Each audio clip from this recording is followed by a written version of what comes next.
नमस्कार दोस्तों।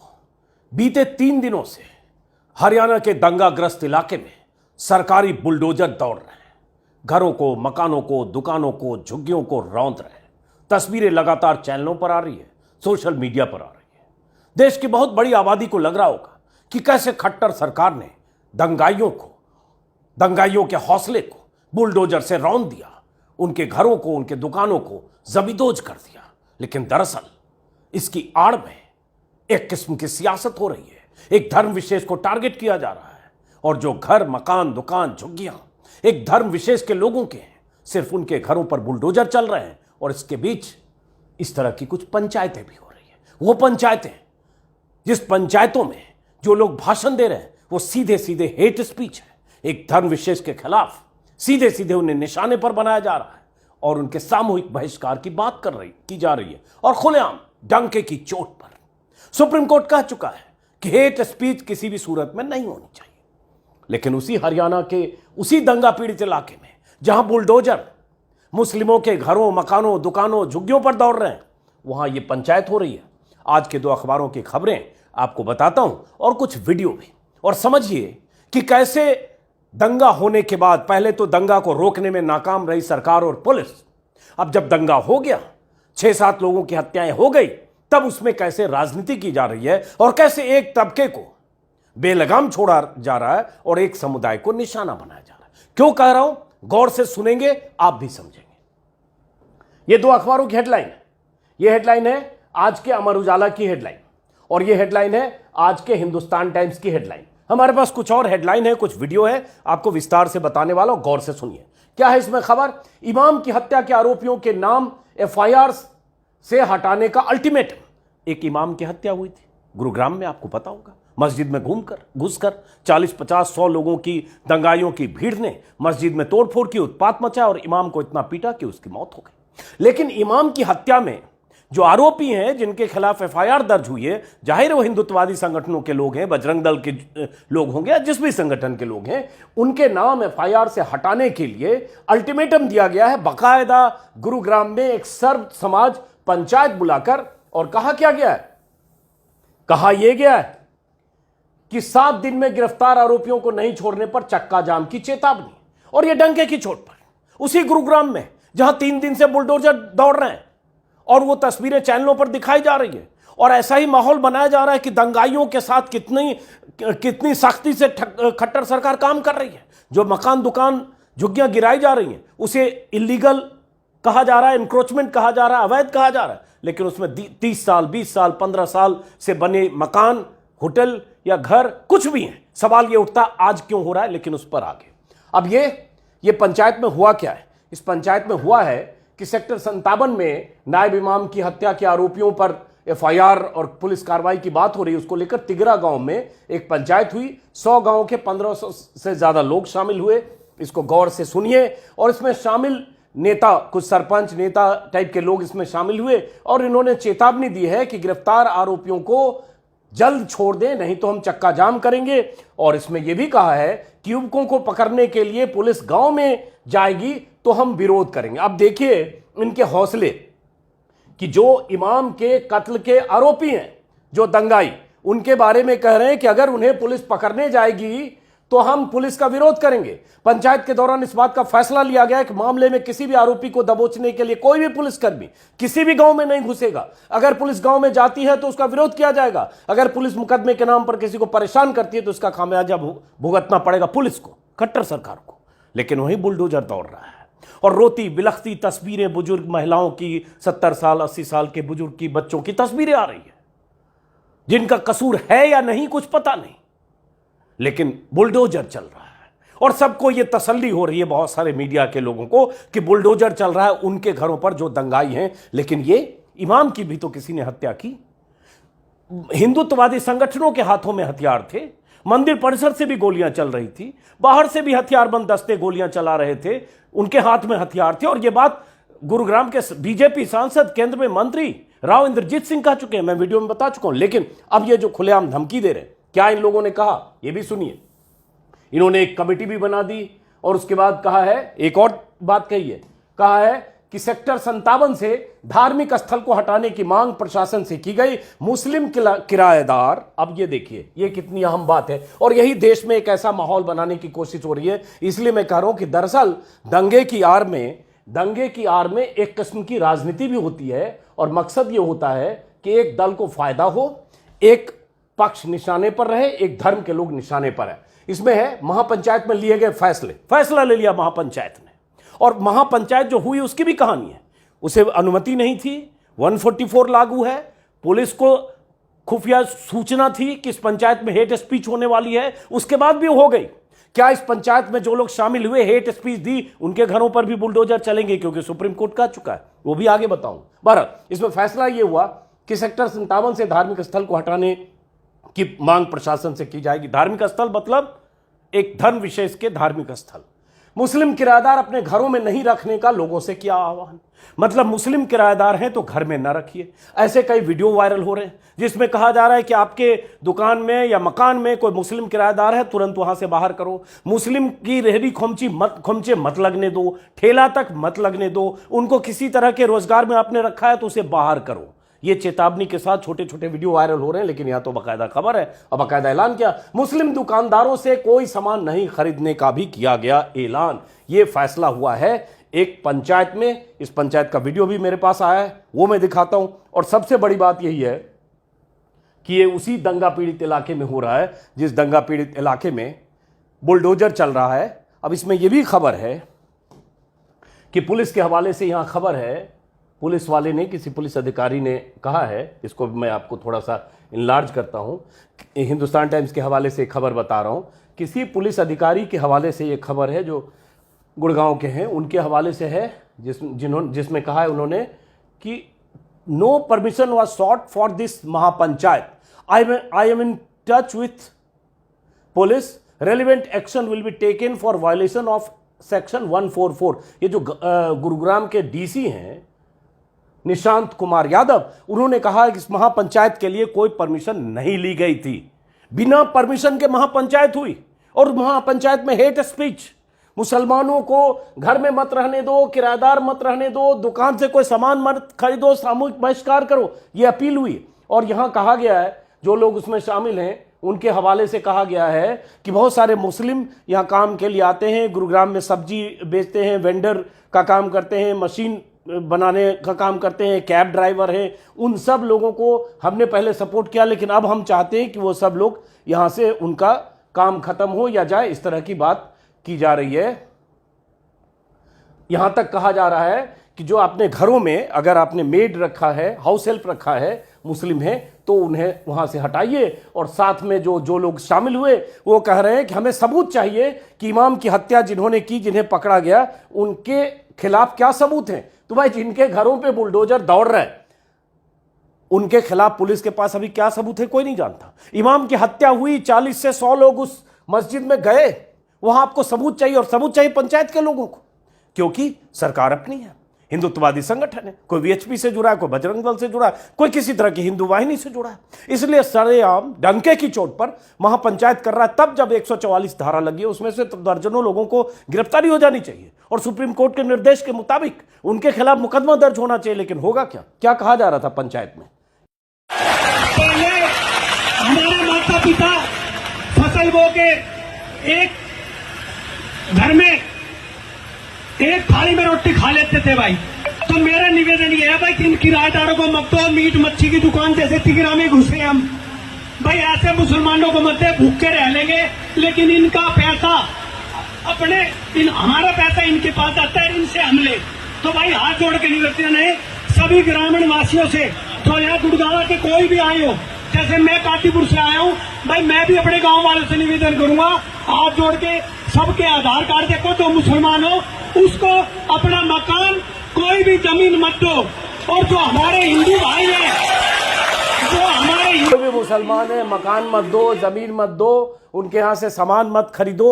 ये अपील ऐसी महापंचायत से की जा रही है, और ये कोई पहली बार नहीं हुआ है, ये दिल्ली में भी हो चुका है। दिल्ली के सांसद प्रवेश वर्मा कर चुके हैं सामूहिक बहिष्कार की बात। इसलिए मैं कहता हूं, जब प्रधानमंत्री मोदी सर्वधर्म समभाव की बात करते हैं, बहुत अच्छी अच्छी बातें करते हैं, उन्हीं के समर्थकों के जत्थे। एक और वीडियो है, इससे आपको पता चलेगा कि वहां लोग कौन कौन थे।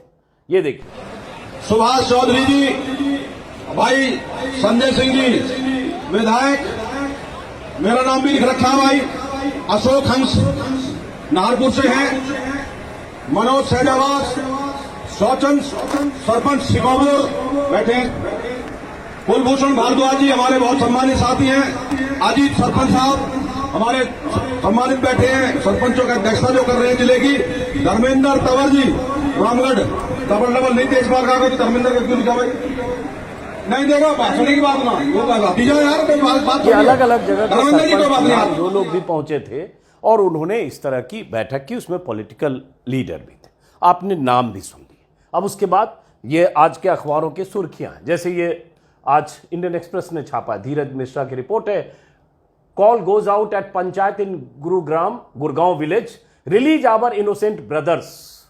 वो इनोसेंट हैं जिन्होंने एक इमाम की मस्जिद में घुसकर हत्या कर दी, वो इनोसेंट ब्रदर्स हैं इन पंचायत वालों के, लेकिन जिनके घरों पर, दुकानों पर, मकानों पर, झुग्गियों पर बुलडोजर चल रहे हैं, वो सब के सब दंगा, ये फैसला हो गया, जांच हो गई, चार्जशीट दाखिल हो गई, अदालत ने कह दिया सबके मकान दुकान सबको गिरा दो, क्योंकि वो मुस्लिम है, क्योंकि उनकी आवाज उठ नहीं सकती, क्योंकि वो आपके लिए वोट बैंक नहीं है, क्योंकि आप उनको जितना बुलडोज करेंगे उतना दूसरा पक्ष आप ध्रुवीकरण करेंगे, वही कोशिश हो रही है। उस कोशिश का शिकार वो गरीब आदमी बन रहा है जो रोजी रोटी चला रहा था, जो 20-25 साल से कहीं झुग्गी में, कहीं स्लम में रहकर किसी अपार्टमेंट में नौकरी करता था, चाहे ड्राइवर की, चाहे धोबी की, चाहे हाउस हेल्प की, चाहे किसी भी तरह की, या छोटे मोटे किसी तरह के काम करता था, छोटा सा ठिया खोमचा लगाकर। अचानक आप सबको गिरा रहे हैं बिना जांच के, क्योंकि एक ही चीज देख रहे हैं कि वो किसका घर है, वहां कौन रहता है, वो किसकी दुकान है, वो किसका मकान है, वो झुग्गी किसकी है, वो किसके नाम से है, वो रहने वाला का नाम क्या है। जाहिर है आप मतलब समझ रहे होंगे। यह आज द टेलीग्राफ ने छापा है। और देश ऐसे दौर में है कि मीडिया का बड़ा तबका, बार बार बोलता हूं, चैनल पर तो ऐसी बात होगी नहीं, बयान 2-3 भले आ सकते हैं। ये द टेलीग्राफ की एक हेडलाइन है जिसने द टेलीग्राफ ने आज छापा है कि सीपीआई की पॉलिटिकल टीम गई थी, सीपीआई की नेताओं की टीम, पॉलिटिकल टीम क्या, सीपीआई के नेताओं की टीम गई थी जिन्होंने जो वहां ऑब्जर्व किया, जो देखा कि ऑफिशियल सील ऑन हेट, इसमें एक सरपंच है ग्राम पंचायत के जैनाबाद के, उन सरपंच, भावना नाम है शायद इनका, हाँ भावना यादव, इनके हवाले से एक चिट्ठी है जिस चिट्ठी में इसी तरह की बात की गई है, मुस्लिमों के बहिष्कार की कहें या उनको जिम्मेदार ठहराते हुए उनसे दूर रहने की, इस तरह की बात इस चिट्ठी में। चिट्ठी के टेक्स्ट को, मजमून को मैं पढ़ नहीं पा रहा हूं, लेकिन इसका मतलब यही है कि इनसे किसी तरह की बिजनेस ना करें, ये अगर खोमचे रेहड़ी वाले हैं इनसे सामान ना खरीदें, इस तरह की चिट्ठी लिखी गई है। और ये द टेलीग्राफ ने आपको छापा है। उनके उस जो सरपंच हैं, उनके जो कोई करीबी हैं, उनके रिलेटिव हैं, उनके हवाले से खबर कंफर्म भी की गई। तो ये द टेलीग्राफ की खबर है। उसके बाद दूसरी खबर मिड डे के हवाले से है कि कैसे एक धर्म विशेष को टारगेट किया जा रहा है, वाई ओनली मुस्लिम्स। ये मिड डे की मुंबई की खबर है जिसमें यही बताया गया है कि कैसे बुलडोजर उन्हीं घरों पर चल रहे हैं जो मुस्लिम्स के घर हैं। उसी में नीचे किसी रहने वाले का बयान भी है जिसमें यही कह रहा है कि टारगेट किया जा रहा है। तो अब सवाल उठता है, एक तरह से टारगेटेड, ये भी महापंचायत 6 release of youths held for clerics murder, इमाम की हत्या के आरोपियों को रिहा करो, ये स्थिति है। और ये स्थिति तब है जब सुप्रीम कोर्ट ने अभी मेरे ख्याल से 4 या 5 दिन पहले भी हेट स्पीच को लेकर नूह के मामले में ही कुछ लोग याचिकाकर्ता सुप्रीम कोर्ट गए थे। तब सुप्रीम कोर्ट ने कहा था सरकार सुनिश्चित करे कि ना हिंसा हो ना हेट स्पीच, और ये हेट स्पीच ही है। और वो वीडियो वायरल हो रहे हैं जिसमें लाउड स्पीकर से ऐलान किया जा रहा है अलग अलग इलाकों में कि मुसलमानों को घर मत दो, मुसलमानों को भगाओ, उनसे सामान लेना बंद करो। किसकी सजा किसको देंगे? जो आरोपी है, जिसने दंगे किए, जिसने पत्थर बरसाए, जिसने गोलियां चलाई, जिसने हथियार चलाए, जिसने हत्याएं की, उन सबको सलाखों के पीछे होना चाहिए। लेकिन सबको शब्द पर गौर करिएगा, सबको सलाखों के पीछे होने चाहिए, गौर करने की बात है। सबको मतलब ऐसे लोग जो थे, एक पक्ष के लोग जो हथियारबंद थे, जो गोलियां चला रहे थे, जिनके वीडियो हैं, जिनको ऑडियो हैं, जिनकी तस्वीरें हैं और वो लगातार वायरल हैं, उन सब के खिलाफ भी कार्रवाई होनी चाहिए। हुई तो नतीजा यह है, कह रहे हैं हम चक्का जाम करेंगे। अगर 7 दिन में एक मियाद भी दे दी, अल्टीमेटम, 7 दिन में गिरफ्तार आरोपियों को नहीं छोड़ा तो हम चक्का जाम करेंगे, मुकदमे से उनके नाम सबके हटाए जाएं। उसके बाद इसी में है खबर, अमर उजाला में ही देख रहा था, सामान हिंदू दुकानदारों से खरीदना है, चाहे वो 5 रुपया महंगा क्यों ना हो। इस तरह के भाषण बहुत सारे लोग वहां जाकर ये दे रहे हैं। क्या मतलब है इसका? क्या मतलब है? और किसकी नाकामी है अगर ऐसी पंचायतें हो रही है सुप्रीम कोर्ट के निर्देश के बाद हेट स्पीच वाली, या जानबूझकर शह दिया जा रहा है ताकि ध्रुवीकरण हो? मैं तो यही मानूंगा जानबूझकर ऐसी स्थिति पैदा हो रही है, ध्रुवीकरण हो, हरियाणा में ऐसा माहौल बने, उसका असर देश के बाकी हिस्सों में भी होगा। बीजेपी के नेता बयान देंगे, 4 महीने बाद राज्यों के चुनाव, 9 महीने बाद, 8 महीने बाद लोकसभा चुनाव। कहीं उसी की पूर्व पीठिका तो नहीं है, ये उसकी पटकथा तो नहीं लिखी जा रही है। लेकिन ये सिर्फ सवाल है जो हम लोग पूछते रहते हैं, जो नक्कार खाने में तूती की आवाज। सुप्रीम कोर्ट ने पहले भी कहा, बार बार कहा है सुप्रीम कोर्ट ने, मेरे ख्याल से 4 महीने पहले, 3 महीने पहले, 28 अप्रैल को भी सुप्रीम कोर्ट में हेट स्पीच के मामले पर में सुनवाई थी। तब भी सुप्रीम कोर्ट का कहना था कि हेट स्पीच में बिना शिकायत एफआईआर दर्ज करें। सभी राज्यों को सुप्रीम कोर्ट ने निर्देश दिया, यह कहा कि देरी हुई तो कंटेम्प्ट ऑफ कोर्ट माना जाएगा। यह सुप्रीम कोर्ट का कहना है, कंटेम्प्ट ऑफ कोर्ट। स्क्रीन पर आप देख पा रहे हैं, हेट स्पीच में बिना शिकायत दर्ज करें, बिना शिकायत एफआईआर दर्ज करें, देरी हुई तो कंटेम्प्ट ऑफ कोर्ट माना जाएगा। धर्म के नाम पर हम कहां पहुंच गए, दुखद, ये सुप्रीम कोर्ट ने कहा। और विस्तार से सुप्रीम कोर्ट ने राज्यों को निर्देशित करते हुए, चूंकि हेट स्पीच का मामला था, दिल्ली और आसपास धर्म संसद हुई थी जिसमें मरने मारने की बात की गई थी, मुसलमानों के नरसंहार तक की बात की गई थी। उसी के बाद सुप्रीम कोर्ट ने सख्त तेवर दिखाए थे और अदालत ने कहा था हेट स्पीच एक गंभीर अपराध है जो देश के धर्मनिरपेक्ष ताने बाने को प्रभावित करता है। जस्टिस जोसेफ और जस्टिस नागरत्ना की बेंच ने इस दौरान यह भी कहा था, हम धर्म के नाम पर कहां पहुंच गए। और कोर्ट ने यह भी कहा कि ऐसे मामलों में कार्रवाई करते हुए बयान देने वाले के धर्म की परवाह नहीं होनी चाहिए, तभी हम धर्मनिरपेक्ष देश की अवधारणा को जिंदा कर सकते हैं। और उसके बाद सुप्रीम कोर्ट ने राज्यों को निर्देश दिया था, लेकिन उसके बाद क्या हुआ? उस निर्देश का जो एक लाइन का सुप्रीम कोर्ट का यह कहना काफी है कि सभी राज्यों को निर्देश, देरी हुई तो कंटेम्प्ट ऑफ कोर्ट माना जाएगा, हेट स्पीच बिना शिकायत एफआईआर दर्ज करें। तो क्या गुरुग्राम के डीसी को, गुरुग्राम के एसपी को यह दिख नहीं रहा है कि हेट स्पीच है? ये ऐसे लोग जो बयान दे रहे हैं, जो एक धर्म को टारगेट करके उनके बहिष्कार की बात कर रहे हैं, और ऐसी पंचायतें पहले भी उस इलाके में होती रही है। एक वीडियो पहले भी मोनू मानेसर पर जब हत्या के आरोप लगे थे तब का वीडियो है, कैसे वो मरने मारने की बात कर रहा था, मारने का काम हमारी टीम करेगी, चाहे लव जिहाद हो चाहे गोरक्षा हो, खुलेआम।